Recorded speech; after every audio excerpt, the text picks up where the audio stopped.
Assalamualaikum warahmatullahi wabarakatuh. Yang saya hormati dosen pengampu mata kuliah Rekayasa Nilai Bapak Profesor Jati Utama Dwi Hatmoko, STMM MSc PhD, dan Bapak Riki Radian, STMT PhD. Pada kesempatan kali ini, saya akan menyampaikan mengenai studi kasus Value Engineering pada proyek Southwest Regional Water Supply. Sebelumnya, perkenalkan, saya Nadinsya Berlian Renandasari dengan NIM 210 1012111401401 anggota kelompok 8, Rekayasa Nilai Kelas A S1 Teknik Sipil Universitas Diponegoro. Sebelum masuk pada pembahasan studi kasus, saya akan menyampaikan sedikit mengenai rekayasa nilai. Rekayasa nilai atau value engineering atau yang biasa disingkat VE adalah pendekatan sistematis yang bertujuan memaksimalkan efisiensi dan nilai proyek dengan mengurangi biaya tanpa mengorbankan kualitas atau fungsi esensialnya. Diperkenalkan oleh General Electric pada 1940-an, VE berfokus pada analisis area berbiaya tinggi di tahap awal desain untuk memungkinkan perubahan dengan biaya minimal. Metode ini mengidentifikasi alternatif desain yang lebih ekonomis dan efisien dengan dukungan analisis teknis dan ekonomi yang kuat, sehingga pengurangan biaya didasarkan pada keputusan teknis yang matang tanpa mengganggu fungsi utama atau jadwal proyek. Lalu, tugas atau laporan ini disusun dengan tujuan untuk merangkum studi kasus mengenai penerapan rekayasa nilai atau value engineering pada proyek konstruksi serta memperluas pemahaman pembaca terutama penulis sendiri mengenai isi studi kasus yang berjudul VE Reports of Southwest Regional Water Supply. Lalu saya akan lanjutkan mengenai gambaran umum proyek. Kota Deming, Hidalgo, dan Gila Basin Irrigation Commission atau GBIC mengajukan proposal untuk mengalihkan dan menyimpan air Sungai Gila sesuai Arizona Water Settlement Act 2004. Pada Desember 2013, komisi ini menyetujui optimalisasi proposal yang menggabungkan komponen irigasi dan penyimpanan air GBIC dengan proposal dari Hidalgo dan Kota Deming, membentuk Southwest Regional Water Supply. Proyek ini mengalihkan air AWSA ke penyimpanan di jurang Lembah Gila untuk dilepaskan selama arus rendah dan dipompa ke Das Mimbres guna kebutuhan lingkungan, kota, industri, dan pertanian.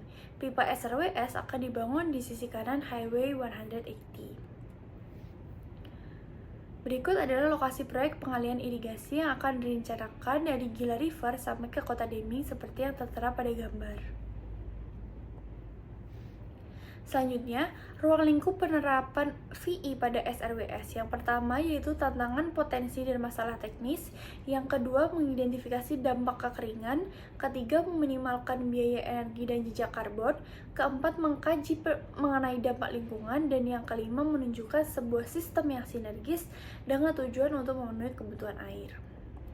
Selanjutnya, evaluasi teknik VE yang akan digunakan terdiri dari dua fase. Yang pertama yaitu fase evaluasi teknik 1. ISC mengontrak Bohannan Hussein Incorporated untuk mengidentifikasi lokasi terbaik untuk pengalihan dan tempat penyimpanan di Lembah Krip Gila dan merancang struktur pengalihan, pengangkutan, dan jaringan pipa ke Cakungan Mimbres.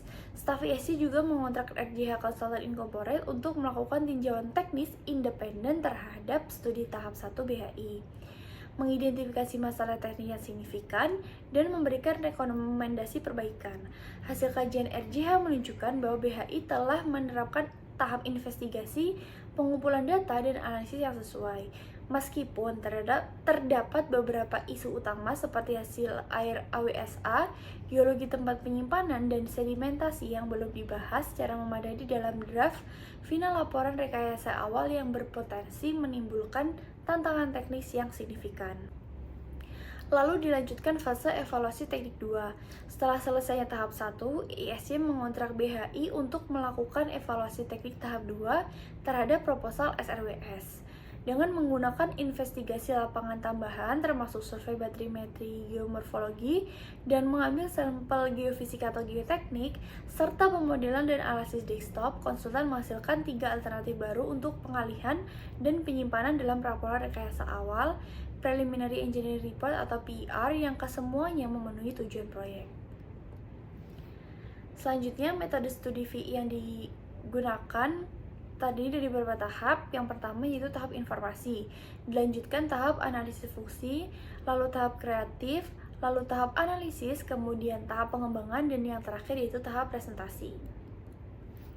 Yang pertama yaitu tahap informasi. Setiap anggota tim VI diberikan laporan dan informasi estimasi biaya untuk proyek tersebut sebelum dilakukannya VI. Fasilitator meminta tim desain untuk memulai dengan gambaran umum proyek yang sangat luas dari proyek tersebut dengan konsentrasi pada tujuan dan kebutuhan proyek. Fasilitator kemudian meminta tim desain untuk mulai secara bertahap membahas proyek secara lebih rinci. Fasilitator mendorong anggota tim VI lainnya untuk mengajukan pertanyaan-pertanyaan yang sangat terbuka. Yang kedua yaitu tahap analisis fungsi. Kegiatan selanjutnya yang dilakukan oleh tim VI adalah menyiapkan diagram function analysis teknik atau FAS. Hal ini membuat tim VI untuk memperluas jumlah solusi yang memungkinkan sehingga meningkatkan peluang untuk mencapai solusi yang lebih baik. Tim VI ini kemudian memilih 6 fungsi yang dirasa dapat menutupi 80% biaya proyek. Yang ketiga yaitu tahap kreatif. Tim VI memilih fungsi-fungsi untuk curah pendapat berdasarkan hukum Pareto, yaitu 20% fungsi yang mendorong 80% fungsi proyek. Sesi brainstorming formal menghasilkan sebanyak mungkin metode alternatif untuk mencapai fungsi-fungsi yang dipilih. Hal ini kemudian dipisahkan berdasarkan 2 kategori, yaitu proposal rekayasa nilai atau ide yang berpotensi menghemat biaya siklus hidup, dan rekomendasi tambahan atau ide yang akan meningkatkan proyek tetapi tidak mudah masuk ke dalam kategori sebelumnya, yaitu proposal rekayasa nilai.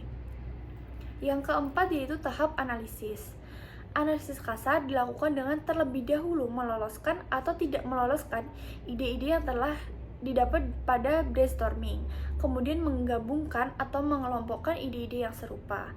Tim VI secara keseluruhan kemudian mendiskusikan dan mencatat keuntungan dari ide-ide tersebut.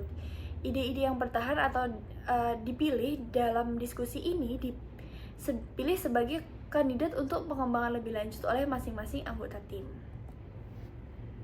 Yang kelima yaitu tahap pengembangan. Tujuan dari pemeriksaan ini adalah untuk melihat apakah alternatif tersebut memang layak secara teknis, lalu dibuat juga analisis ekonomi dari alternatif yang layak tersebut. Ide-ide yang lolos dari analisis teknis dan juga ekonomi menurut pendapat tim VI harus dimasukkan ke dalam desain dan dipersiapkan sebagai proposal formal. Tim VI juga menyiapkan rekomendasi tambahan seperti yang dikatakan sebelumnya. Rekomendasi ini adalah ide-ide yang menurut tim VI akan menambah nilai proyek tapi tidak selalu menghemat modal atau biaya di masa depan. Lalu tahap terakhir yaitu tahap presentasi.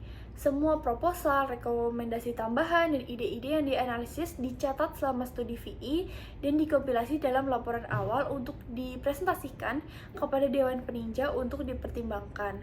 Setelah Dewan Peninjau memutuskan disposisi proposal dan rekomendasi tambahan, laporan akhir akan disiapkan. Selanjutnya yaitu penyajian analisis hasil studi VI pada SRWS. Ada 13 proposal yang diajukan pada proyek ini, namun akan dibahas secara rinci hanya 3 proposal dan proposal lainnya akan disajikan dalam bentuk rangkuman. Yang pertama yaitu hasil studi proposal VI nomor 01/003. Pada proposal ini gagasannya yaitu mengumpulkan, menggunakan, dan memperhitungkan aliran permukaan dari anak-anak sungai Gila yang mengalir ke dalam sistem penampungan air. Saat ini belum jelas apakah aliran anak sungai dianggap sebagai bagian dari air yang dialokasikan dari sungai Gila. Jika aliran anak sungai ini di luar dari air yang sudah dialokasikan, maka air tersebut bisa menjadi sumber tambahan untuk New Mexico. Air dapat dimanfaatkan untuk mengurangi jumlah air yang dialihkan untuk mempertahankan ekosistem serta dapat disimpan dan dilepaskan saat air di sungai utama surut. Keuntungan dari gagasan pada proposal ini yang pertama yaitu mengoptimalkan semua inflow. Yang kedua, menyediakan sumber air yang sebelumnya tidak diperhitungkan. Potensi penghematan dari gagasan di proposal ini yaitu sebesar $1.560.000. Keputusan dari proposal ini yaitu gagasannya ditunda karena masalah hukum belum terselesaikan sesuai dengan yang saya sampaikan sebelumnya. Selanjutnya yaitu hasil studi proposal VI nomor 01-009 yang mengemukakan gagasan berupa menggunakan pipa baja untuk mengalirkan air yang dialihkan dari pintu intake Koanda pada struktur pengalihan BHI melalui penimbunan dan peninggian di sepanjang Sungai Gila untuk dialirkan ke Waduk Spar. Pipa baja akan dipasang untuk mengalirkan air dari Sungai Gila menuju Waduk Spar secara gravitasi. Akan tetapi, gagasan ini dapat menyebabkan tingkat gerusan Sungai Gila menjadi lebih tinggi sehingga dapat terjadi kerusakan akibat erosi. Keuntungan gagasan pada proposal ini yaitu biaya konstruksi yang lebih rendah daripada terowongan, yaitu sekitar 8% lebih rendah. Yang kedua yaitu memungkinkan kemudahan akses pemeliharaan dan perbaikan melalui pipa, sehingga lebih mudah. Potensi penghematan gagasan pada proposal ini yaitu sebesar $5.200.000 dan keputusan dari gagasan proposal ini yaitu ditolak karena tingginya resiko gangguan lingkungan. Selanjutnya hasil studi proposal VI nomor 01-011 yang mengemukakan gagasan berupa memasukkan langkah-langkah konservasi air sebagai komponen proyek. Konservasi air dapat dilakukan dengan meningkatkan efisiensi irigasi, beralih ke tanaman hemat air, dan menerapkan langkah-langkah penghematan seperti perlengkapan aliran rendah serta program konservasi untuk pertanian. Air yang dihemat ini dapat mendukung penambahan aliran lingkungan. Keuntungan gagasan di proposal ini itu selaras dengan apa yang mungkin diperlukan untuk proses perizinan NEPA dan pasal 404. Potensi penghematannya yaitu sebesar $2.864.430. Dengan keputusan gagasan diterima, langkah-langkah konservasi air ini telah dipertimbangkan secara terpisah. Hasil studi kasus proposal VI lainnya dapat dilihat pada PowerPoint berikut. Proposal nomor 01-013 yang memiliki gagasan mengkonsolidasikan Waduk Pop dan Sycamore menjadi satu waduk yang lebih besar di Ngarai Greenwood dengan potensi penghematan sebesar $70 juta dengan keputusan akhir diterima. Lalu proposal nomor 01-014 memiliki gagasan menghilangkan Waduk Win dan menambahkan waduk kedua di Spar Canyon dengan potensi penghematan sebesar $17 juta. Gagasan tersebut diterima. Selanjutnya, proposal nomor 01-015 dengan gagasan mengoptimalkan jumlah dan ukuran stasiun pompa yang diperlukan untuk kebutuhan aliran pengiriman damming dengan potensi penghematan sebesar $1.650.000. Gagasan tersebut diterima. Selanjutnya, proposal nomor 01-031 dengan gagasan menggunakan saringan asupan pasif untuk menggantikan galeri resapan yang dikombinasikan dengan saringan Koanda pada struktur asupan titik pengalihan sungai BHI Gila dengan potensi penghematan sebesar $13.700.000. Gagasan ini ditunda. Selanjutnya proposal nomor 01-048 dengan gagasan membangun saluran untuk memungkinkan sedimen anak sungai melewati paduk penampungan dengan potensi penghematan $4.300.000. Proposal ini juga ditunda. Selanjutnya proposal nomor 01-055 dengan gagasan memodifikasi fitur pelepasan bendungan untuk memungkinkan kontrol suhu pelepasan yang lebih besar dengan potensi penghematan $0. Tetapi gagasan ini diterima. Selanjutnya proposal nomor 01-060 yaitu dengan gagasan menggunakan infrastruktur listrik yang ada untuk memberi daya pompa berdaya rendah untuk Waduk Win. Potensi penghematan untuk gagasan di proposal ini tidak diperhitungkan. Keputusannya yaitu gagasan diterima dengan modifikasi. Selanjutnya proposal nomor 01-061 dengan gagasan menggunakan 12,47 kV atau 13,8 kV daripada 4,16 kV untuk motor pompa besar dengan potensi penghematan sebesar $2 juta. Gagasan ini diterima. Selanjutnya proposal nomor 01-062 dengan gagasan menyambungkan ke sumber 115 kV PNM dan bukan ke tegangan sumber 69 kV. Potensi penghematan tidak dihitung. Gagasan ini ditolak. Selanjutnya proposal terakhir yaitu nomor 05-004 dengan gagasan menghilangkan atau memindahkan cekungan sedimentasi konsep awal dari hulu waduk off channel ke dalam area genangan waduk dengan potensi penghematan sebesar 15 juta dolar. Gagasan ini diterima. Kesimpulannya, dari 13 proposal yang diajukan sebagai studi value engineering, sebanyak 3 proposal ditunda karena memerlukan analisis lebih mendalam, 8 proposal telah diterima, dan 2 proposal lainnya dinyatakan ditolak.